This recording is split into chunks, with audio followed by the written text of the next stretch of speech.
So today in the shop we have a brand new 2025 Mazda CX-5 that Dan's putting the bronze ceramic coating package on it. I want to talk to you specifically about this car for a couple reasons.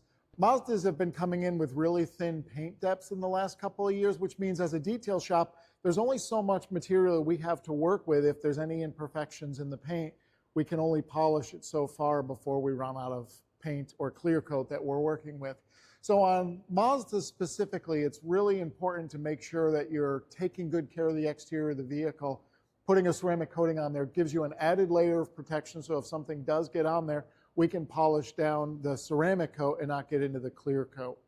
The other reason that this car is really unique is it has a pearl coat paint on there. This is called Red Soul or Ruby Red Soul, I believe it is. A lot of cars that have pearl paint, whether it's this red one or a lot of white cars also have it, pearl means that there's actually color in the clear coat. So most cars have primer, paint, and clear coat.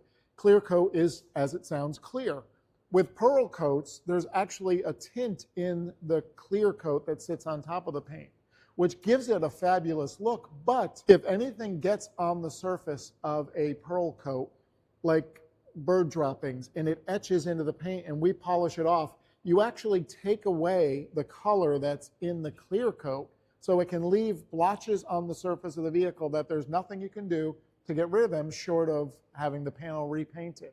So another reason on this Mazda or other vehicles with pearl, it's really important to have an added layer of protection on there like the ceramic coating. So if you're looking to have a car ceramic coated, if you've got a Mazda or a car with a pearl paint on it, reach out to us. We can talk to you about the benefits and what we can do to help preserve the exterior visual appearance of your vehicle.